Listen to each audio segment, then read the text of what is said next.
TVC गपशप और आज का जो टॉपिक है टीवीसी गपशप का वो बहुत ही इम्पोर्टेंट टॉपिक है।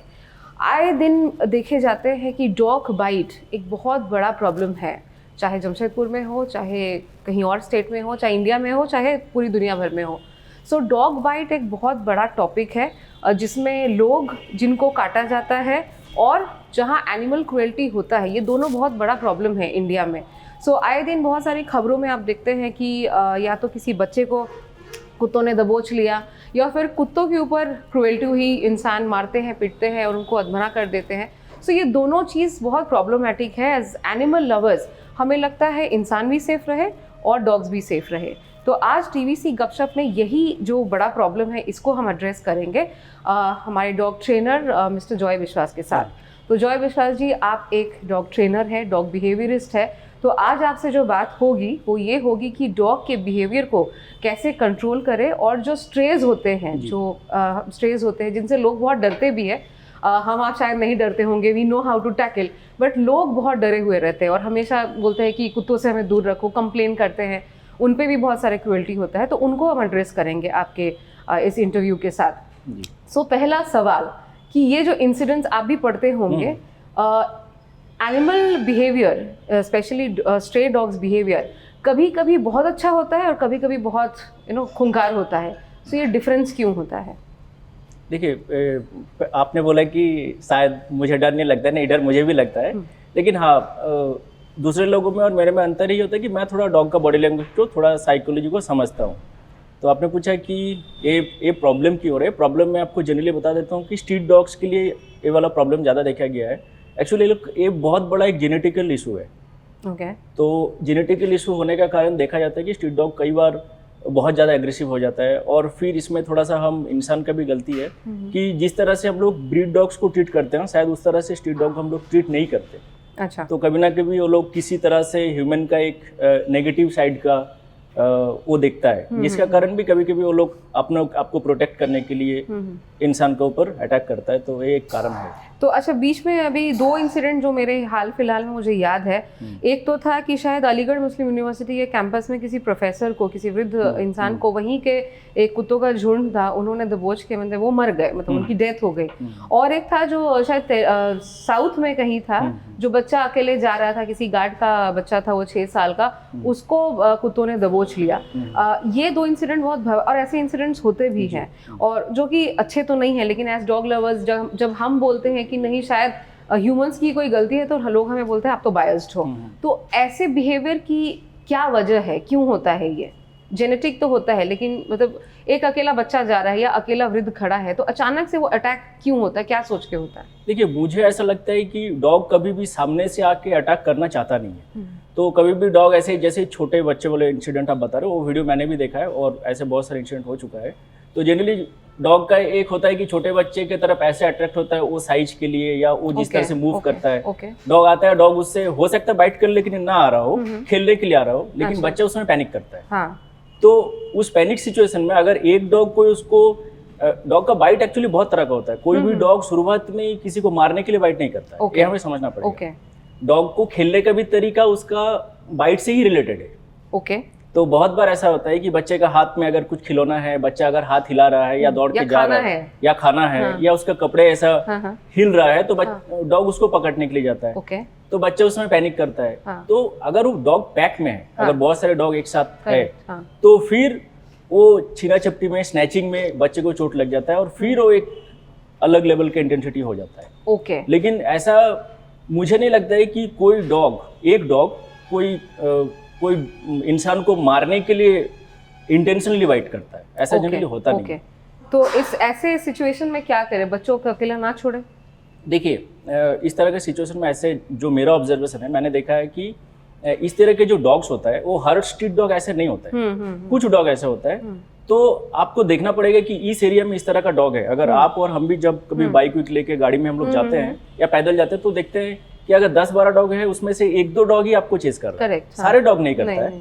जो 1-2 डॉग चेस करता है, बाद में वो लोग का साथ बाकी का डॉग्स आ जाते हैं। तो मैं यही बोलूंगा, जो अगर बच्चे हैं और आपका आसपास इस तरह के डॉग्स हैं तो बच्चे को अकेले उस जगह में ना ही भेजना ठीक है। अगर साथ में आप कोई ये कर सकते तो ठीक है, और नहीं तो अगर उस डॉग को पर्टिकुलरली अगर ऐसा डॉग आप देख रहे हैं तो आपका एरिया में या आपका नज़र में कोई अच्छा बिहेवियरिस्ट है या ट्रेनर है तो उससे कंसल्ट करके उस डॉग को भी समझना चाहिए कि तो क्या क्योंकि आपको 23 सालों का अनुभव है, तो क्या स्ट्रे डॉग्स के लिए ट्रेनर बुलाया जा सकता है? Is it possible? देखिए प्रोफेशनल, हाँ बुलाया जा सकता है। मैं बहुत सारे स्ट्रे डॉग को ट्रेनिंग किया है। Oh great. एक्चुअली डिपेंड करता है कि उस एरिया का इंसान कितना उस डॉग के लिए करना चाहता है। करेक्ट। तो हमारे पास कंपैशनेट है, कितना कंपैशनेट है, राइट। तो हमारे पास ऐसे लोग भी आते हैं जो हमें आके बोलते हैं कि उस एरिया में एक डॉग ऐसा है कि आप हमें मदद कर सकते हैं। तो हम लोग जाकर मदद करते हैं, हम लोग बताते हैं कि देखो ये डॉग को आप ऐसे हैंडल करो तो फिर ये डॉग हो सकता है इस तरह का बिहेवियर ना करे। कुछ लोग हमारे ट्रेनिंग सेंटर में भी स्ट्रे डॉग्स को लेके आते हैं, हम लोग वहाँ पे बिहेवियर को फिक्स करने का कोशिश करते हैं, बहुत बार करते भी है। तो ऐसे किया जा सकता है। अच्छा, और मान लीजिए कि अटैक हो गया जी, तो द फर्स्ट रिफ्लेक्स इंसान का क्या होना चाहिए? क्योंकि लोग पैनिक कर जाते हैं और उसमें और अटैक हो जाता है। तो फर्स्ट रिफ्लेक्स इंसान का क्या होना चाहिए अगर मेरे पे डॉग अटैक हुआ पैक में? तो व्हाट इज द, मुझे बचने के लिए क्या क्या करना चाहिए? देखिए एक बहुत कॉमन चीज है, कॉमन गलती बोलूंगा मैं इसको, कि लोग भागने का कोशिश करता है। भागने से दरअसल इस प्रॉब्लम का सोल्यूशन होगा नहीं। आप जितना जोर भागिएगा तो ये प्रे और प्रेडिएटर वाला उसमें आ जाता है। डॉग और ज्यादा चेज करके आपको पकड़ के गिरा के काटने का टेंडेंसी बढ़ता है। उसके लिए चैलेंज हो जाता है, उसके लिए चैलेंज हो जाता है। हाँ, तो फिर छोटे बच्चे लोग के लिए ये बहुत ही मुश्किल है। मैं ये सबको बताऊंगा कि अगर आपका सामने में छोटे बच्चे का साथ ऐसा हो रहा है तो आप जाके उसको बचाने का कोशिश करो। बड़े लोगों को मैं यही बोलना चाहूंगा कि उस समय आपका हाथ का सामने जो भी आता है उससे डॉग को रोकने का कोशिश करो। ओके, कैसे, मतलब एग्जांपल? अभी देखो, अगर मेरा पास ऐसा कोई डॉग आ जाएगा तो हम लोग का हाथ का सामने जो भी मिलता है, हम लोग का हाथ का सामने कोई स्टिक मिला या कुछ नहीं मिला तो मैं किसी को बोलता हूँ कि अगर ऐसा इस तरह का अटैक हो गया, अभी 5-6 डॉग आपको हमला कर दिया तो अभी आपको खुद को बचना है। आप आवाज देके किसी को बुलाओ, नहीं होता है तो आप जो शू चप्पल जो भी पहने उसको हाथ में लेके उसको भगाने का कोशिश करो। पर आपको ऐसी सिचुएशन को हैंडल करना पड़ेगा। अगर एक साथ 10 डॉग आपको बाइट कर देता है, 10 डॉग का साथ डेडली है, जो फेटल होता है, तो 10 डॉग का साथ लड़ना बहुत मुश्किल है। और डॉग्स सीधा काटते बहुत सेंसिटिव एरियाज में है, मतलब जैसे गला हो गया। ऐसे गला ही नहीं काटता है वो, जनरली सबसे पहले जो आपका जो ऑर्गन सबसे ज्यादा हिल रहा है जैसे हाथ या पैर, उसको काटने की कोशिश करेगा। तो कुछ ऐसा है कि ज्यादा हिलने पर ज्यादा वो लोग अग्रेसिव हो जाते हैं? ओके, 100%। अगर आप ज्यादा, लेकिन हिलना को कम करना बहुत मुश्किल है, क्योंकि हमारे साथ भी डॉग बाइटिंग इंसिडेंट हुआ है। जब आपको डॉग बाइट करता है तो पेन होता है, तो जब पेन होगा ऑटोमेटिकली आप हिलेगा तो डॉग वो जोर से बाइट करता है। तो ये नॉर्मल है, ऐसा होता ही है। तो बचने का तरीका यही, अगर मुझे कोई बोलता है कि आप कैसे बचोगे, तो मैं अपना नजरिए से बता रहा हूँ कि मैं देखता हूँ कि अगर 10 डॉग है और 10 मुझे अटैक कर रहा है तो उसमें से 1 या 2 डॉग ही जो पैक लीडर टाइप का होता है वही लोग जनरली अटैक करता है। अगर आप वो दोनों को खुद से दूर रखने की कोशिश करो तो हो सकता है बाकी डॉग्स ना आए। ग्रेट। तो वो लीडर आइडेंटिफाई करना मतलब प्रॉब्लमेटिक भी है उस समय पे आइडेंटिफाई करना। नॉर्मल लोग के लिए थोड़ा सा मुश्किल है, तो उनको भी। तो आपको लगता है कि आम लोग, क्योंकि ये रोज की मतलब जिंदगी रोज ऐसी बातें होती रहती है, तो आपको लगता है कि आम आदमी को भी थोड़ा एनिमल बिहेवियर समझने की जरूरत है, बेसिक नॉलेज? हाँ बिल्कुल समझने की, क्योंकि जब भी डॉग्स आते हैं तो या तो पत्थर मार के या तो, और बच्चे भी वही देख के बड़े होते वही सीखते हैं जो अपने बड़ों को देखते हैं। तो आपको लगता है कि लोगों में एक बेसिक नॉलेज जो एनिमल बिहेवियर अंडरस्टैंडिंग है वो कहाँ से आएगा उनको? देखिए, मैं एक चीज सिंपल सा बोलूंगा कि ये लोग को आप थोड़ा सा प्यार करना चालू करिए। ऐसा बहुत बार देखा गया है, हर सिचुएशन में नहीं लेकिन बहुत से सिचुएशन में देखा गया है कि अगर ये वाला चीज कोविड का सिचुएशन में ज्यादा आया, जब स्ट्रीट डॉग्स का सारे खाने का सोर्सेस बंद हो चुका था, तो ऐसे डॉग जो जनरली हमें दौड़ाते थे, गाड़ियों को चेस करते थे, उन लोगों को जब हम लोग खाना देना स्टार्ट किया तो वो लोग का एक अजब सा चेंज आया। वो लोग फिर जो ह्यूमन के ऊपर जो एग्रेसिवनेस दिखाने का टेंडेंसी बहुत कम हो गया। तो मैं ये बोलूंगा कि सारे डॉग बाइटर नहीं होता है, सारे डॉग को काटना नहीं होता है, ज्यादातर डॉग फ्रेंडली होता है। तो अगर आप थोड़ा सा उन लोग को अच्छा से समझे, थोड़ा खाना वाना बीच बीच में आप देते रहे, तो फिर मुझे लग रहा है कि ये वाला प्रॉब्लम को बहुत हद तक सॉल्व किया जा सकता है। अच्छा, सबसे बड़ा सवाल जो लोगों को भी रहता है, डॉग्स गाड़ी देख के क्यों भागते हैं? देखिए, इसका बहुत सारा कारण है, चाहे कार हो चाहे बाइक हो। इसका बहुत सारा कारण है। बहुत सारा कारण में से एक ये कारण है कि ऐसे बोलता है कि कोई गाड़ी वाला उसको कभी कोई डैश कर दिया होगा, इसलिए गाड़ी से उसका एक अलग तरह का होता है, उसको लेके दौड़ाता है। और उसके बाद डॉग का जो स्मेलिंग पावर होता है ना, वो भी बहुत ज़्यादा होता है। एक्चुअली इसका कोई फिक्स कारण बोलना बहुत मुश्किल है, लेकिन मैं आपको बता देता हूँ। ज़्यादातर डॉग्स जो स्ट्रीट डॉग्स है, वो लोगों को चेस करके चीजों को पकड़ना, दौड़ना बहुत पसंद है। It's a game for game them. Type of thing, yes. अच्छा। तो ज्यादातर अगर कोई स्ट्रीट डॉग कंटिन्यूअसली कोई गाड़ी को चेस कर रहा है तो ये भी हो सकता है कि उसका अंदर वो ड्राइव बहुत ज्यादा है, ओके, जिसके कारण वो जॉय, इसीलिए मैं बोल रही हूँ क्योंकि ऐसे बहुत सारे शहर है, हमारे शहर में भी लोग रात को डरते हैं उस गलियों से जाना जहाँ पे डॉग रहते हैं, क्योंकि हर दिन उनको चाहे नाइट शिफ्ट करके आ रहे हो तो उनको हमेशा बोलते हैं कि अच्छा यहाँ तो कुत्ता दौड़ाता है, तो उस समय में वो लोग क्या करें? अच्छा, सिंपल मैं आपको बता देता हूँ, ऐसा मेरा साथ भी बहुत बार इंसिडेंट हो चुका है। इसका सॉल्यूशन ये नहीं है कि आप डॉग को लात मारो और गाड़ी को और स्पीड चलाओ, पीछे देखते देखते ज्यादा लोगों का एक्सीडेंट हो जाता है। सिंपल उस समय रुक जाओ, दो सेकंड के लिए रुक जाओ। आप जैसे रुकोगे डॉग भी पीछे हो जाएगा। ये 100% है। मैंने कई बार करके देखा, मैंने बहुत सारे लोगों को ये चीज बताया। फिर आप धीरे धीरे आगे बढ़ जाओ। ऐसा तो नहीं होगा कि रुक जाए तो वो और अटैक कर नहीं, ऐसा कभी नहीं होगा। ऐसा मेरे साथ कभी नहीं हुआ। मैंने जिनको बताया उनके साथ कभी नहीं। और आपने कहा कि डॉग बाइट बहुत तरह के होते हैं, तो जी क्या क्या होते हैं वो थोड़ा बताइए। देखिए, ज्यादातर डॉग का जो बाइट होता है, एक्चुअली डॉग को एक्सप्रेस करने का, अपना जो भी इमोशन वो एक्सप्रेस करने का बहुत ज्यादा तरीका है नहीं। वो मतलब मुंह से ही करता है। तो ज्यादातर बाइट वो खेलने का गेस्चर पे होता है। ओके। वो खेलना चाहता है, उसको चीजें पकड़ के टग ऑफ वार टाइप का खेलना, हल्का सा बाइट करना, आप उसमें रिएक्ट करो, फिर और जोर से थोड़ा बाइट करना। ये डॉग का नॉर्मल एक हैबिट है। हाँ, लेकिन जो एग्रेसिव बाइट जो है वो फिर अलग है। जो डॉग्स बहुत ही ज्यादा एग्रेसिव है वो लोग बहुत ही ज्यादा डैमेज कर सकता है और बहुत जोर से काटता है, उसको फिक्स करने की जरूरत है। अच्छा, तो आप एज अ डॉग भी, क्योंकि आप बहुत सारे ब्रीड्स को भी ट्रेन करते हैं, तो एज अ डॉग बिहेवियरिस्ट आपको कैसे पता चलता है और आप लोगों को क्या बताना चाहेंगे अगर कोई डॉग का वैसे टेंडेंसी है तो उसको कैसे समझा जाए? And how do I identify N aggressive dog and a friendly dog? Okay, इसका बहुत सारा तरीका है। जनरली हम लोग बॉडी लैंग्वेज को देख के पता करते हैं। कुछ एज रिलेटेड भी है। जैसे ऐसे देखा गया है कि इस तरह का एग्रेशन 1 साल 1.5 साल बाद ही डॉग में आता है। Okay. 1 साल के नीचे का जो भी एग्रेसिव होता है वो दरअसल क्यूरियस होता है। अच्छा। हार्मोनल चेंजेस की वजह से होता है। कुछ जेनेटिकल वजह से भी होता है, लेकिन देखा गया है कि 1 साल के नीचे के डॉग्स ऐसा जिसको हम लोग बोलते हैं ना एग्रेसिव, वो एग्रेसिव नहीं होता है। उसको बहुत सारे चीज़ों के कारण उसको बाइट करना होता है, खेलना होता है। ठीक है, तो मैं आपको एक चीज़ें बता देता हूँ कि ये डॉग बाइट कर सकता है कि नहीं।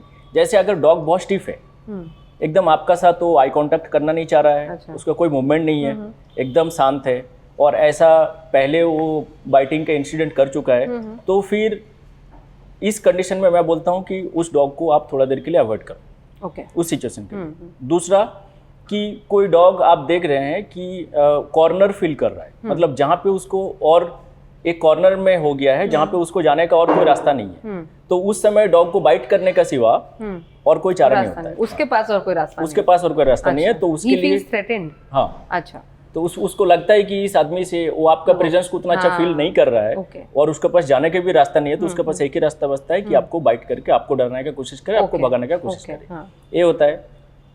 सामने से आके काटने वाले डॉग बहुत कम होता है, रेयर। हाँ, कि जैसे आप खड़े हो without any provocation, dog straightly आया और आपको काट दिया, ऐसा बहुत ही रेयर होता है। और इसमें भी आप डॉग का बॉडी लैंग्वेज से पता कर सकते हो कि हाँ, ये डॉग अभी मेरा प्रेजेंस को उसको अच्छा नहीं लग रहा है, ये हमें काट सकता है। तो ऐसे में अगर कोई टेल वाले डॉग है तो उसका टेल बिल्कुल डाउन कर लेगा, अपना शोल्डर को हल्का झुकाएगा, कान को पीछे करेगा, ग्राउल करेगा, अपना जो केनाइन टीथ है वो दिखाएगा, तो आपको उस सिचुएशन में भी खुद को थोड़ा सेफ रखने की जरूरत है। अच्छा, डॉग्स की जहाँ तक बात है, मुझे लगता है हर डॉग मेजॉरिटी अगर ग्राउल करता ही है बाइट करने से पहले, एक थ्रेट वो देता है, एक साइन, तो वो क्या समझने की जरूरत है कि अगर कोई ग्राउल कर रहा है तो there's a problem? नहीं, हर ग्राउल बाइट नहीं होता है। मैं आपको बता रहा हूँ कि बीइंग ए ट्रेनर मैं अपना एक्सपीरियंस बता रहा हूँ, बहुत सा डॉग ग्राउल एक्साइटमेंट में भी करता है। आपको लगेगा कि अभी आपको लगेगा कि अभी मुझे बाइट करेगा, बट वो नहीं करता है। ओके। हाँ, तो वो एक चीज मैं बता देता हूँ, अगर ग्राउल का साथ अगर वो अपना अपर लिप्स को ऊपर कर रहा है, केनाइन दिखा रहा है, तो दैट इज अ वार्निंग। मुझे ये नई बात पता चली है, क्योंकि अभी बीच में ही, अभी कुछ दिन पहले, 4-5 दिन पहले मेरे डॉग के साथ मेरे हस्बैंड खेल रहे थे और वो थोड़ा ग्राउल किया, तो उनको लगा कि ये मेरे को थ्रेट कर रहा है, खेलने he का didn't like it, हाँ खेलने का समय जो हाँ, ग्राउल है हाँ, वो ज्यादातर That is not- 90% केसेस में बाइट Oh, में अच्छा। कन्वर्ट नहीं होगा। Okay okay okay, that's great to know actually. सबको लगता है कि ग्राउल किया मतलब कोई प्रॉब्लम है, मतलब इससे दूर रहो। मैम हम लोग का एक गेम है जिसको हम लोग टग ऑफ वॉर बोलते हैं। हाँ हाँ, तो एक्चुअली जब टग ऑफ वॉर हम लोग करते हैं तो हम लोग वेट करते हैं कि डॉग कब ग्राउल करेगा। ओह अच्छा, तो इंटरेस्टिंग। जब तक ग्राउल नहीं करेगा तब तक हम लोग उसका साथ इंगेज रहते हैं। ओके ओके, तो ये समझने के ऊपर है। तो हम लोग का पास जब डॉग ग्राउल करता है तो हम लोग हंसते हैं जनरली। हाँ मान लो कोई डॉग को हम ग्रूमिंग कर रहे हैं, उसको स्क्रैच कर रहे हैं, उसको कोई जगह में गुदगुदी लग रहा हाँ, है हाँ। तो भी डॉग ग्राउल करता है। ओके, तो ये मिसकॉन्सेप्शन है और ये मिथ है हाँ। कि अगर डॉग ग्राउल कर रहा है तो वो नहीं, बाइट करने ऐसा के लिए नहीं। ही कर रहा है। ग्राउल ऐसा कर ही रहा है नहीं तो है। बाइट करेगा ही, ऐसा जरूरी नहीं। ऐसा कुछ नहीं है, अगर अनलेस वो अपर टीथ अपना दिखाता है then it's a threat growl. बाकी सारा बॉडी लैंग्वेज अगर वैसा है तो हाँ। फिर आपको अलर्ट होने की हाँ अच्छा, आप बोल रहे थे कि आपके पास ब्रीड वाले भी डॉग्स आते हैं जो ज़्यादा अग्रेसिव जी। होते हैं, तो किस तरीके के प्रॉब्लम्स होते हैं ब्रीड डॉग्स के साथ? देखिए ब्रीड डॉग्स के साथ मैंने जो देखा वो ज़्यादातर अननोइंगली, मैं किसी को ब्लेम नहीं कर रहा हूँ, पेट पेरेंट को उतना ज़्यादा डॉग साइकोलॉजी के बारे में वो पता नहीं होता है, तो उन लोग अननोइंगली कुछ बिहेवियर डेवलप कर देते हैं जिसके कारण डॉग थोड़ा एग्रेसिव हो जाता है। अच्छा, डोनर्स। हाँ, ओनर्स ऐसा बिहेवियर अच्छा। डेवलप कर देते हैं डॉग Okay, में। हाँ। एक्चुअली जब आप ब्रीड डॉग्स को घर में लेके आते हैं तो वो तो पूरा डिपेंडेंट हो गया ना आपके ऊपर, आपका सारा उसका सारा चीज आपके ऊपर है। ऑफ कोर्स, आप जैसे रखोगे, जैसे हाँ, खिलाओगे, हाँ, जैसे जरूर। उसको ट्रीट करोगे, वही चीज सीखेगा और रिफ्लेक्ट करेगा।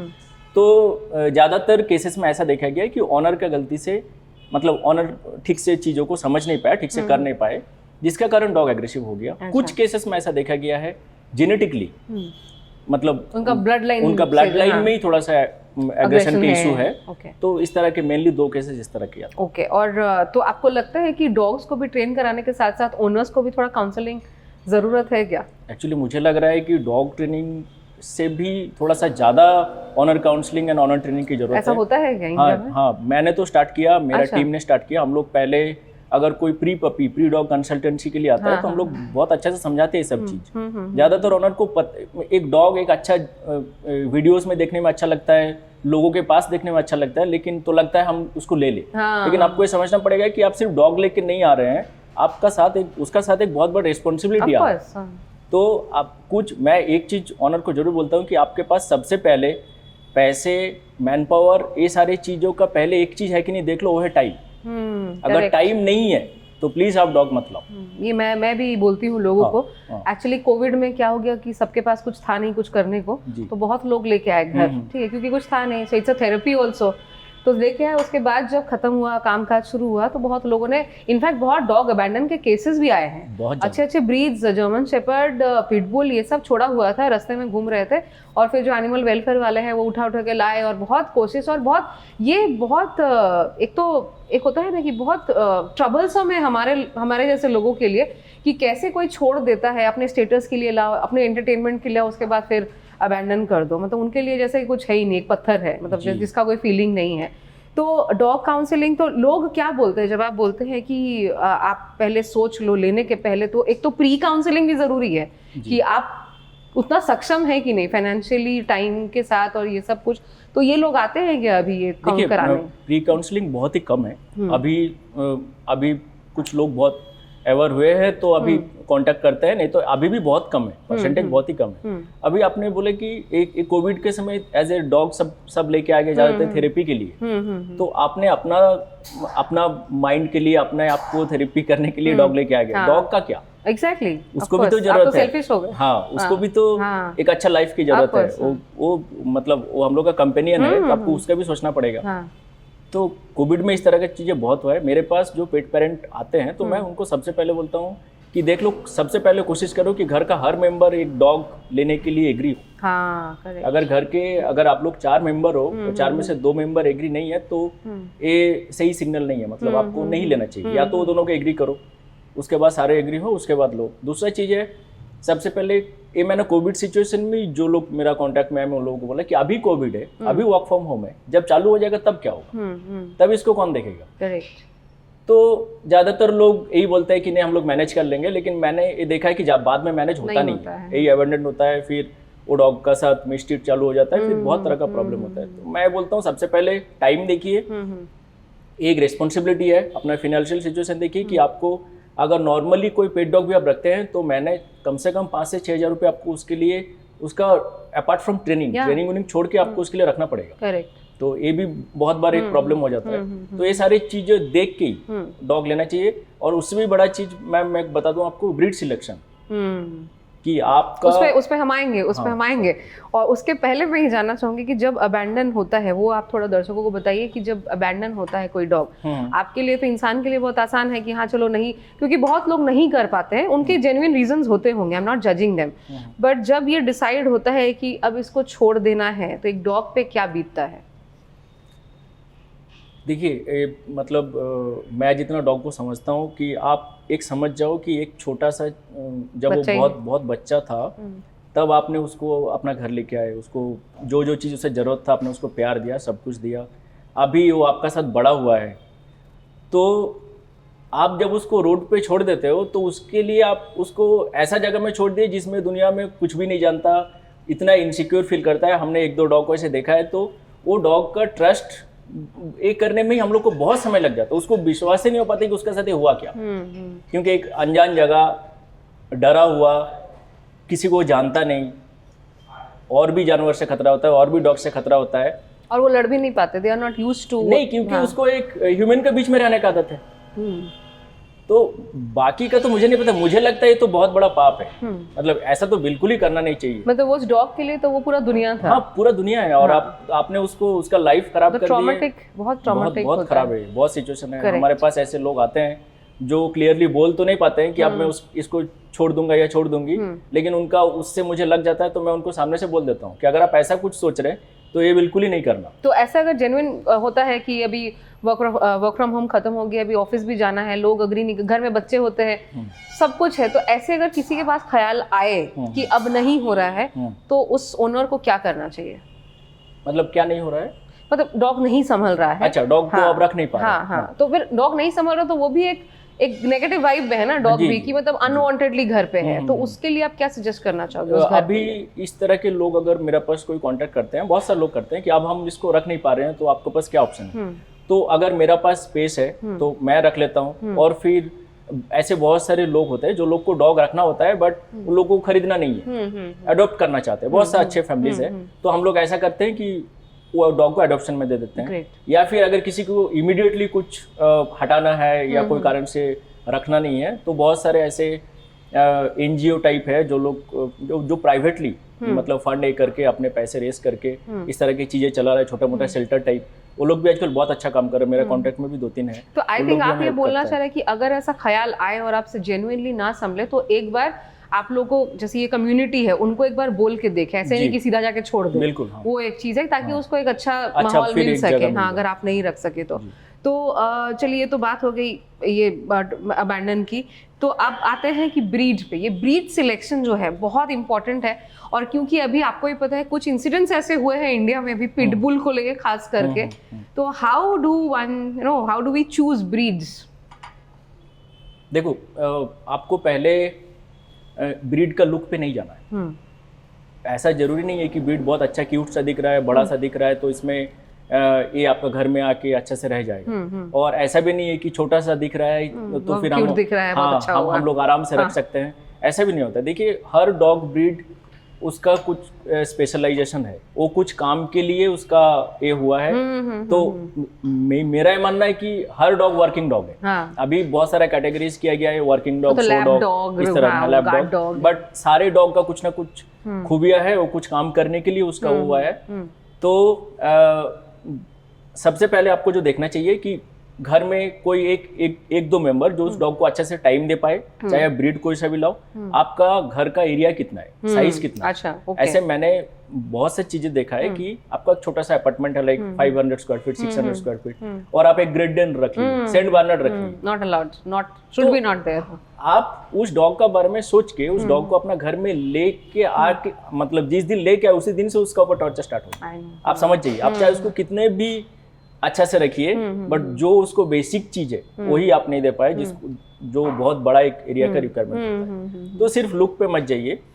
अगर आपके पास वाकई में बहुत छोटा घर है, तो मैं ये बोलता हूँ, ये मेरा बिल्कुल मानना है कि आप डॉग मत रखिए, क्योंकि कहीं ना कहीं ये देखा जाता है कि ऐसे लोग ना डॉग का साथ अटैचमेंट हो जाता है, लेकिन वो लोग दिल से खुश नहीं होते डॉग रख के। मतलब एक तरह से होता है कि अब तो बर्डन ही हो गया है, लेकिन हटा भी नहीं पाते हैं। अच्छा, मेरा फ्लैट बहुत छोटा है जी। हम लोग आई थिंक मतलब मेरा जो डॉग है Brad, he is my life, ठीक है। अपार्टमेंट बहुत छोटा है, लेकिन ऐसे भी लोग होते हैं जैसे हमारे जैसे कि छोटा है लेकिन प्यार बहुत है, ठीक है। तो लेकिन इनको तो एक्सरसाइज का भी टाइम चाहिए होता है, तो व्हाट इज द आइडियल, कितने बार उनको निकाले, कितना एक्सरसाइज कराइए भी एक, लेकिन क्योंकि छोटे फ्लैट में भी अच्छे से लोग रहते हैं डॉग के साथ, लेकिन फिर बाहर ले जाना पड़ता है उनको, उतना एक्सरसाइज कराना पड़ता है, तो वो फ्रीक्वेंसी कितना होना चाहिए? देखिए ब्रीड चाहे कोई सा भी हो, उसको बहुत सारे एक्सरसाइज की जरूरत है। तो कम से कम 3 से 4 बार, जब वो छोटा है तब तो आपको बाहर लेके जाना ही है। मैं एक हर पेट पेरेंट को एक चीज बोलता हूँ कि डॉग को फ्री एक्सरसाइज, फ्री मतलब कभी कभार ऐसा देखा गया है कि आप लीज से 5 किलोमीटर चला रहे हैं, but that is not enough actually. Free exercise कराने का, अगर अभी आप और हम जमशेदपुर में रहते हैं, हम लोग के पास फॉर्चुनेटली बहुत जगह है, बट मैंने ऐसे जगह देखे हैं, हाँ, मुंबई में, कोलकाता में, जहाँ पे इंसान को चलने की जगह नहीं है, तो डॉग का तो कोई सवाल ही नहीं है। तो अभी कोई रख लिए हैं, अटैचमेंट हो गया, आप बहुत अच्छे से रखना चाहते हैं, तो मैं बोलता हूँ कि आपको एटलीस्ट हफ्ते में, ऐसे तो हफ्ते में 3 दिन कुछ भी नहीं है, एवरी डे होना चाहिए, सुबह शाम होना चाहिए।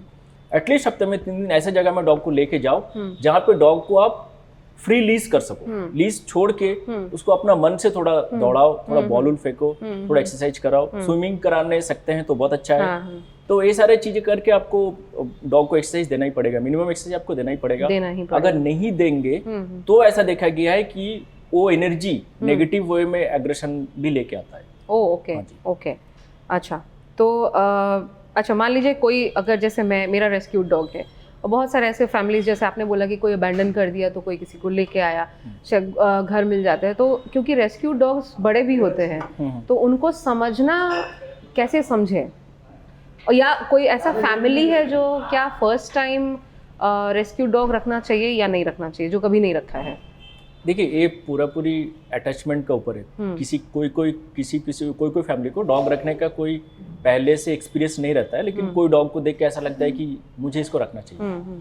तो ठीक है, आप डॉग को लेके आ गए, आप रेस्क्यू कर लिए, फिर डॉग का बारे में थोड़ा सा पढ़ना स्टार्ट करिए, कोई बिहेवियरिस्ट से बात करिए कि देखो अभी मैंने इसको लेके आ गया तो मुझे क्या क्या चीज़ पे ध्यान देना चाहिए। सबसे पहले ऐसा हेल्थ इशू, जो रेस्क्यू डॉग होता है जनरली देखा गया है वो हेल्थ से बहुत अच्छा नहीं रहता है। तो सबसे पहले एक अच्छा वेटनरी डॉक्टर से उसका चेकअप करा लीजिए। First is to get to vet, ठीक है। वैक्सीनेशन करा लीजिए। जैसे जैसे फिर वो बड़ा होता है उसको बाहर लेके जाइए, सोशलाइजेशन पे ध्यान दीजिए, जो बहुत इंपॉर्टेंट है। सोशलाइजेशन होने से बहुत सारा प्रॉब्लम ऐसे ही सॉल्व हो जाए। सोशलाइजेशन मतलब बाहर लेके जाइए, उसको बाहर का दुनिया देखने दीजिए, अदर एनिमल्स से मिलने दीजिए, अदर डॉग्स को देखने दीजिए, अदर ह्यूमन बीइंग से उसको उसका कांटेक्ट में आने दीजिए। तो ये सारी चीज़ से आगे का प्रॉब्लम आपका बहुत सारा ऐसे ही सॉल्व हो जाएगा। ग्रेट। तो अच्छा, बहुत सारे बार देखा गया है कि जैसे डॉग घूमते हैं तो दूसरे डॉग को देख के अग्रेसिव हो जाता है। तो मैं अपना केस बता रही हूँ कि हर डॉग को देख के मेरा डॉग अग्रेसिव नहीं होता है, बट कुछ को देख के वो अग्रेसिव हो जाता है, तो ये डिफरेंस क्यों? देखिए, एक तो लैक ऑफ सोशलाइजेशन का कारण भी होता है। बहुत बार ऐसा देखा कि आपने सोशलाइजेशन पूरा किया तब भी कोई डॉग एक पर्टिकुलर डॉग को या 2 डॉग को देख के ही ऐसा कर रहा है, सबको देख के नहीं कर रहा है। तो मैं आपको बता दूं कि ये लोग का ना एक अलग लैंग्वेज होता है जो हम इंसान नहीं समझ पाते। अच्छा। तो ये लोग आई कांटेक्ट करके एक डॉग दूसरे डॉग को चैलेंज करता है, जो आप और हम देख नहीं पाते हैं, लेकिन वो लोग दूर से देख लेता है। ओके। तो बाकी सारा डॉग उसका या तो उसका फ्रेंड जोन में होता है या फिर उसका साथ कंफर्टेबल हो चुका है, बट जनरली ये देखा गया है मेल टू मेल में ही ज्यादा होता है। करेक्ट। तो एक कभी कभी टेरिटोरियल भी होता है। तो अभी तुम मेरा टेरिटोरी में आए, तो उसको आंख से चैलेंज करता है और यहाँ से रिस्पॉन्ड करना स्टार्ट करता है, क्योंकि इसको कोई होल्ड किया हुआ रहता है।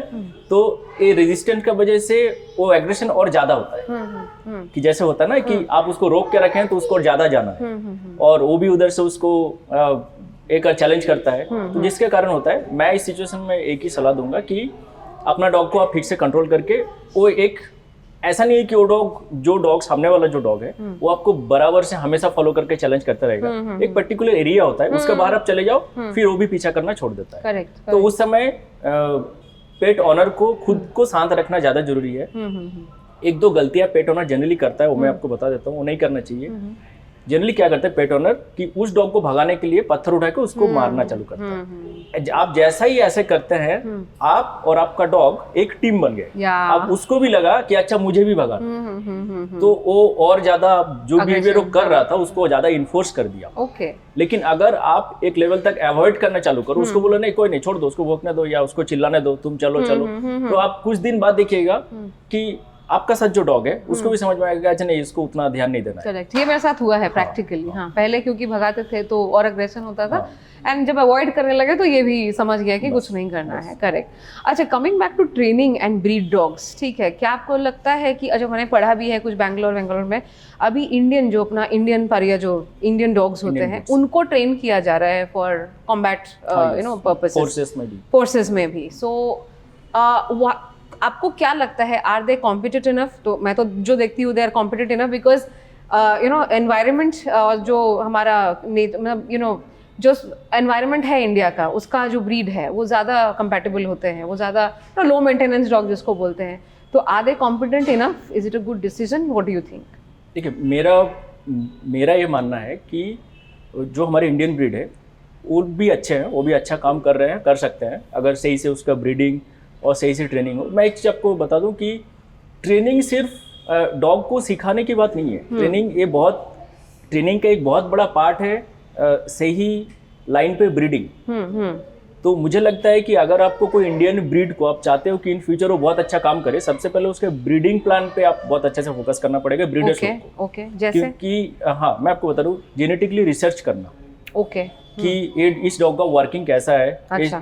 इस डॉग का हेल्थ वाइज इसका जीन कैसा है, और फिर उस तरह से अगर आप ब्रीडिंग करोगे तो आगे चल के वो डॉग ऑन फील्ड अच्छा परफॉर्मेंस तो ये इंडियन डॉग्स के साथ भी हो सकता है, जिसको हम आजकल स्ट्रे बोलते हैं और ये बोलते हैं, मतलब उस पे भी रिसर्च हो सकता है। आप इंडियन डॉग्स मतलब ये जो स्ट्रीट डॉग्स का बात कर रहे हैं? हाँ, वो तो प्योर इंडियन है ना वो लोग। हाँ, लेकिन मैं आपको बता रहा हूँ इसमें ना जेनेटिकल मिक्स बहुत हो चुका है, बहुत हो गया है। अच्छा। तो इसमें भी हो सकता है, लेकिन आप इसको एक ब्रीड डॉग्स जैसे जो अदर डॉग्स है, German shepherd, Belgium shepherd, Rottweiler, ये लोग का साथ कंपेयर नहीं कर सकते अभी फिलहाल। ओके। वो लोग का अलग क्वालिटीज है। तो जो साउथ के कुछ इंडियन ब्रीड डॉग्स है, आप नाम बोले, मुझे याद नहीं है। हाँ, मुदोला है, हाँ, करेक्ट। सो वो सब तो अभी आने लगे हैं, मतलब इनफैक्ट डॉग शोज में भी आते हैं, दे परफॉर्म वेरी वेल। कुछ डॉग रजिस्टर्ड भी हो चुका है। लेकिन हमें हमेशा लगता है कि ये अंतर क्यों होता है, it's injustice to the Indian. नहीं, इनजस्टिस नहीं है, मैं आपको बता देता हूँ कि वो डॉग का कुछ हमें एक चीज समझना पड़ेगा कि हर डॉग हर काम एक जैसा नहीं कर सकता। वो डॉग कुछ और काम के लिए बहुत अच्छा है। ओके। तो अभी और जो बेल्जियम शेफर्ड्स है, जर्मन शेफर्ड्स है, लैब्राडोर है, ये लोग पुलिस डॉग या फिर जो वर्किंग डॉग्स, इसके लिए अभी बहुत अच्छा काम कर रहा है। तो ऐसा कुछ अभी जैसे जो मुदोल हाउंड या जो इंडियन ब्रीड्स की हम लोग बात कर रहे हैं, वो लोग बहुत अच्छा, बहुत फास्ट है। अच्छा। बहुत एजाइल्ड है वो लोग, मतलब 5-6 फीट 7 फीट का फेंस वो लोग आराम से जंप कर सकता है। ये सारी चीजें हैं। लेकिन जब उसको देखा गया है कि बेल्जियम शेफर्ड्स या रॉटवेलर या जर्मन शेफर्ड, मैं ऐसे ही 3 ब्रीड का नाम लिया, अगर प्रोटेक्शन एबिलिटी ये लोग के साथ कंपेयर किया जाए तो वो उतना अच्छा से नहीं कर पा रहा है जितना अच्छा से ये तीनों ब्रीड कर रहा है। अच्छा। इसके क्यों मैं बता देता हूँ, क्योंकि ये लोग का बहुत सारा जनरेशन से लोग ये काम करते हुए आ रहा है। ओके।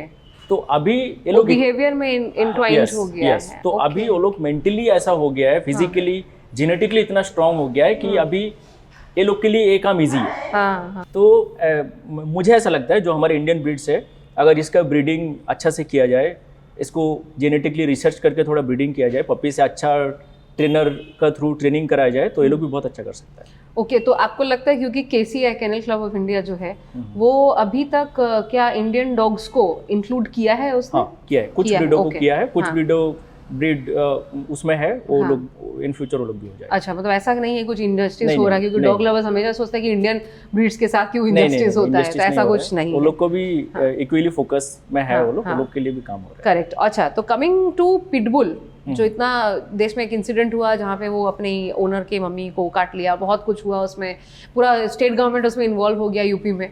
तो क्या पिटबुल का जो ये जो छाया हुआ है कि पिटबुल ऐसा है, बाइटर है, आपको क्या लगता है क्या है पिटबुल और उसका बिहेवियर कैसा है? देखिए, मैं सिंपल सेंटेंस में बोलूँगा कि पिटबुल एक स्ट्रॉन्ग मेंटल और फिजिकल डॉग है।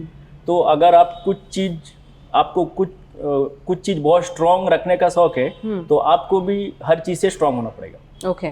तो first you have to be mentally strong, physically strong, उस ब्रीड को अच्छे से समझ के ही अगर आप रखो तो अच्छा है। लोगों को एक चीज ये हो गया था पिटबुल के लिए, अभी भी है, शौक से पिटबुल रखने लगे। तो आपको समझना पड़ेगा कि आप एक ऐसा ब्रीड को रख रहे हैं जिसको एक स्ट्रॉन्ग लीडर चाहिए, एक अच्छा बिहेवियरिस्ट चाहिए, अच्छा ट्रेनर चाहिए, अल्फा बहुत स्ट्रांग होना चाहिए। तो अगर ऐसा मेरा मानना है, अगर देखा गया है कि डॉग को अगर स्ट्रॉन्ग लीडर नहीं मिलता है तो फिर वो खुद लीड करना चालू करता है। तो उस समय ये वाला प्रॉब्लम आता है। पिटबुल को बदनाम करना सही नहीं है मेरे हिसाब से। पिटबुल एक स्ट्रॉन्ग ब्रीड है, अगर आप उसको समझ के अच्छे से रख पाओ तो पिटबुल का साथ ऐसा कोई प्रॉब्लम नहीं होता है। मैंने खुद 1-2 पिटबुल को बहुत अच्छे लेवल तक ट्रेनिंग किया। मेरा फ्रेंड्स है जो लोग पिटबुल को लेके कंपटीशन में गया है, वहाँ पे विन किया, अच्छा परफॉर्म किया है। तो एक ब्रीड को बदनाम करना सही नहीं है। मैंने ऐसे भी देखा है जो हमारे व्हाइट वाली जो स्पिट्स बोलते हैं ना, जिसको हम लोग, वो भी काट रहे हैं। तो बहुत इंसिडेंट्स है। तो फिर कोई पर्टिकुलर ब्रीड को बदनाम करना मेरे हिसाब से सही नहीं है। करेक्ट। तो मतलब आप बोल रहे हैं कि ओनर और डॉग का कंपैटिबिलिटी बहुत करेक्ट होना चाहिए, बहुत इंपॉर्टेंट भी है।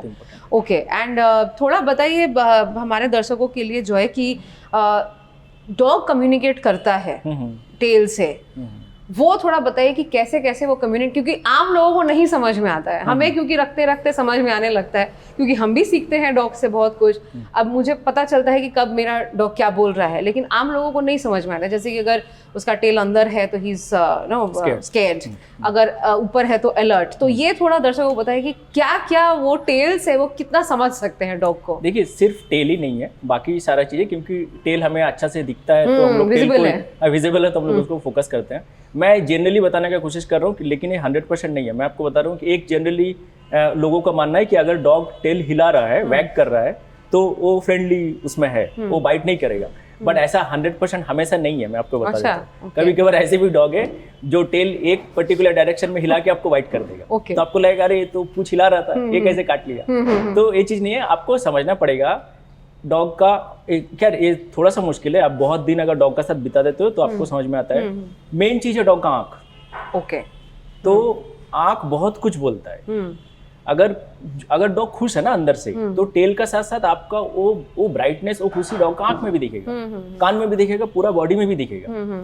तो ऐसे नॉर्मली समझने के लिए मैं कुछ चीजें बता दूं। अगर टेल स्टिफ है, मतलब टेल ना ऊपर है ना नीचे है, एकदम स्ट्रेट है या एक ही जगह में स्टिफ है, तो ये एक तरह से बहुत बार वार्निंग भी होता है। ओके। जरूरी नहीं है कि नहीं ये कुछ नहीं करेगा। ऐसा डॉग, ऐसा बहुत से डॉग जो कॉन्फिडेंट होता है वो भी ऐसे बिहेव करता है, डरे हुए डॉग भी ऐसा बिहेव करता है। कोई जरूरी नहीं है कि, हाँ एक चीज तो फिक्स है कि अगर टेल बिल्कुल नीचे है, दोनों पीछे का पैर का बीच में है, तो 100% डॉग डरा हुआ है। लेकिन डरा हुआ डॉग का एक लौता निशानी ये नहीं है। अगर कोई डॉग आई कांटेक्ट नहीं कर रहा है, अवॉइड कर रहा है, बट उसका टेल नीचे नहीं है, वो गर्दन मतलब वो अपना नेक दूसरा तरफ करने का कोशिश कर रहा है, तो वो भी डरा हुआ है। अच्छा। आपको ये भी समझना पड़ेगा।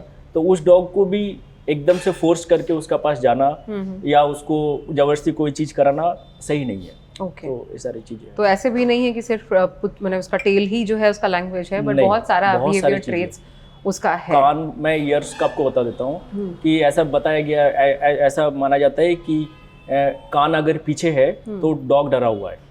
ओके। तो लेकिन कान अगर पीछे है, डॉग डरा हुआ है, ये भी है, बट एक्साइटमेंट में डॉग बहुत खुश है, अच्छा, तो भी डॉग कान पीछे कर लेता है। अच्छा। तो आपको कोई एक पर्टिकुलर उस पे नहीं, बाकी सारे चीजों को भी देखना पड़ेगा। अगर कान पीछे है, कमर का पीछे से बहुत अच्छा से वो अपना कमर को हिला रहा है, टेल को हिला रहा है, तो वो खुश है। अच्छा। ओके। अगर कान पीछे है, टेल नीचे है, बॉडी स्टिफ है, तो वो डरा हुआ है। मुझे आपसे बात करके लग रहा है कि it is actually a training जो हमें भी चाहिए कि इट्स अ कोर्स, पूरा कोर्स करिकुलम है, कोर्स करिकुलम है पूरा, तो वो इंसानों को भी समझने की जरूरत है। तो हम ये वीडियो इसीलिए करें ताकि एक बेसिक अंडरस्टैंडिंग लोगों में हो, और ये जो कोएग्जिस्टेंस का जो चक्कर है कि डॉग को मार देंगे या डॉग को नहीं समझ पाते हैं, ये कम से कम कुछ हद तक खत्म हो। तो आपका क्या मैसेज होगा लोगों के लिए, एक डॉग रखने का या फिर स्ट्रीट डॉग से बिहेव करने का, तो क्या करें लोग? देखो, स्ट्रीट डॉग से बिहेव करने के लिए मैं आपको ये बता दूं कि हर स्ट्रीट डॉग काटने वाला या उसको उससे आपको खतरा नहीं होता है। ज़्यादातर ऐसे नहीं होता है, और जो एक दो ऐसे होते भी हैं तो मेरा ये मानना है वो कहीं ना कहीं ह्यूमन का कुछ गलत हरकतों से ही ऐसा डेवलप होता है। तो सबसे पहले जो आपके आसपास, जो आपके कॉलोनी में डॉग्स है, उसको अच्छा से ट्रीट करना स्टार्ट करो। उसको कुछ आप देते रहो, कुछ खिलाने से ऐसा कोई प्रॉब्लम नहीं है। हाँ, लेकिन मैं साथ में ये भी बोल दूंगा कि आजकल मैं बहुत देख रहा हूँ कि लोग पार्ले जी बिस्किट, ह्यूमन वाला बिस्किट डॉग को दे देते हैं। एक्चुअली उसका हेल्थ के लिए अच्छा नहीं है, क्योंकि वो इजीली अवेलेबल है। जो भी है, अगर आपको कुछ देना ही है तो अगर आपको वाकई में डॉग को कुछ खिलाना है तो घर में थोड़ा सा पकाइए कुछ राइस, चिकन। अच्छा, ये एक्चुअली बहुत इंपॉर्टेंट जो मैं मिस कर गई शायद, कि कौन सा बिस्किट देना चाहिए और क्या खाना नहीं देना चाहिए, ये आप थोड़ा बताइए। देखो, मेरा एकदम पर्सनली मानना है बिस्किट देना नहीं चाहिए। हमारी बिस्किट भी नहीं? ह्यूमन बिस्किट तो बिल्कुल ही नहीं। ओके, अच्छा, अगर कोई डॉग बिस्किट नहीं खाता हो तो? डॉग बिस्किट नहीं खाता है तो फिर आप घर में, अगर आपको खिलाना ही है कुछ, आप चाहते हो कि मैं इस डॉग को कुछ खिलाऊं, एक टाइम का खाना दूं, तो पका के घर में खिलाइए। लेकिन उसमें एफर्ट लगता है तो लोग नहीं करेंगे। और मैं बताइए कि मुझे लगता है मैक्सिमम घरों में मारी बिस्किट तो आता ही है, अगर डॉग बिस्किट नहीं भी, मेरे घर में भी इंक्लूडिंग, एंड दे लव मारी बिस्किट। ठीक है, वो सलाइवा गिरते रहता है उसको खाने के लिए, तो क्या उसको बिल्कुल नहीं दे? घर वालों के लिए तो ठीक है, लेकिन बाहर जब बोल रहे हैं पार्ले जी और मारी, क्योंकि वो इजीली अवेलेबल है, लोगों को बनाना मतलब एक एफर्ट लगता है, तो और क्या ऑप्शन है लोगों के पास? मैं इस एंगल से आपको बता देता हूँ कि एक तो स्ट्रीट डॉग्स के लिए खाना मिलना ही सारा दिन में एक चैलेंज होता है, कि उसको पता नहीं होता है कि उसको क्या मिलेगा, अच्छा, नहीं बुरा वैसे भी। हाँ। तो इस कंडीशन में मैं बोलता हूँ चलो आप कुछ तो दे दो। उस कंडीशन में। और भी एक चीज मैं बता दूं कि स्ट्रीट डॉग्स अपना डाइजेशन और अपना उसको इतना उन लोग का अच्छा हो जाता है कि बहुत सारी चीजों से उसको उतना फर्क नहीं पड़ता, रफ एंड टफ हो जाता है, रफ एंड टाइप का हो जाता है। लेकिन अगर आप देना चाहते हैं और थोड़ा सा एफर्ट भी लगाना चाहते हैं तो पका के दो। अगर उसमें भी नहीं है तो अवॉइड करो ह्यूमन बिस्किट देने का, पेट शॉप में जाओ, डॉग के लिए स्पेशल बिस्किट आता है, वो दे दो। ओके, अच्छा, बहुत सारे स्ट्रे डॉग्स लेकिन डॉग फूड भी नहीं खाते, मेरा अपना देखा हुआ है, तो उसमें क्या मतलब डॉग फूड लेकिन डॉग नहीं खा रहा है? आप क्यूबल्स का बात कर रहे हैं? हाँ, जो पेडिग्री जो आता है, जैसे पेडिग्री हो गया, रॉयल कैनिन हो गया, वैसे तो बहुत सारे इंडियन डॉग्स जो स्ट्रीट डॉग्स नहीं खाते हैं। मेरा ये ऑब्जर्वेशन है, मैंने देखा है जो डॉग ऐसा नहीं खाता है, दरअसल लोग को स्पाइसी चीजों खाने का बहुत हैबिट हो जाता है। करेक्ट। और जो किबल्स है, जो डॉग के लिए आप स्पेशली पका रहे हैं, वो बिल्कुल ही सादा पका रहे हैं। ऐसा मेरा खुद का पास में 4-5 डॉग है, वो लोग जब कोई डॉग पार्टी उटी मना के आता है तो एक दिन मेरा दिया हुआ खाना वो लोग नहीं खाता है, तो हम लोग समझ जाते हैं कि कहीं पार्टी उटी में लोग था। Spice is not good for them. नहीं, एकदम बिल्कुल ही अच्छा नहीं, लेकिन डॉग को भी, इंसान को भी वही चीज अच्छा लगता है जो उसका शरीर के लिए अच्छा नहीं है। ओके, तो ऐसे भी देखा जाता है। तो जब आपका डॉग देखिएगा कि नहीं खा रहा है तो मैं बोलता हूँ सिंपल उस दिन खाना स्किप करिए, उस दिन और मत दीजिए, अगला दिन दीजिए, वो खा लेगा। Okay, so Joy, thank you very much. बहुत सारे मिथ्स थे जो आपके साथ, क्योंकि आपका इतना अनुभव है, हमारे साथ शेयर करने के लिए, क्योंकि बहुत सारी भ्रांतियां होती है लोगों के बीच डॉग्स को लेकर, खासकर मतलब गाय बिल्ली तो उतना नहीं, लेकिन प्रॉब्लम लोगों को डॉग से होता है, जेन्युइन प्रॉब्लम ही होगा। लेकिन आपके साथ बात करके ये इंटरव्यू में मुझे आशा है कि लोगों को बहुत सारा कुछ मिथ्स डिबंक हुए होंगे। और क्योंकि मैं बता दूं कि हम लोग मिस इन्फॉर्मेशन पे भी काम करते हैं, फेक न्यूज़ के खिलाफ, एंड हमारा एक कैंपेन भी चल रहा है, तो बहुत सा मुझे आशा है कि आप लोगों को डॉग के प्रति जो जागरूकता है वो थोड़ा आया होगा जॉय के साथ बात करके। और एक जो बहुत इंपॉर्टेंट चीज़ मुझे पता चली कि डॉग के ओनर्स की भी काउंसलिंग होती है, और आपको अगर डॉग लेना है तो आप अपना पहले काउंसलिंग करा लीजिए, ये देख लीजिए कि आप डॉग ले सकते हैं, आप उसके लिए एलिजिबल है कि नहीं है, क्योंकि दोनों 2 वेज में काम करता है। तो ये था जॉय बिस्वास के साथ इंटरव्यू, जो एक डॉग बिहेवियरिस्ट है। और आप हमें प्लीज़ बताइएगा कि ये इंटरव्यू आपको कैसा लगा। ये इंटरव्यू का बहुत डिमांड भी था, एज डॉग लवर्स हमने बहुत सोचा था कि कुछ मिथ्स को तो डिबंक करना ही है, तो ये इंटरव्यू उसी के लिए था। और मुझे आशा है कि ये इंटरव्यू देखने के बाद आपका जो डॉग के प्रति एक अग्रेशन होता है कि डॉग्स बुरे हैं, ये ख़त्म हो जाएगा। और जो जॉय का कहना है कि थोड़ा कंपैशन रखिए, तो शायद हम लोग को एग्जिस्ट कर सकते हैं। और TVC का ये वीडियो आपको कैसा लगा वो बोलना मत भूलिएगा, और लाइक शेयर सब्सक्राइब करना बिल्कुल मत भूलिएगा।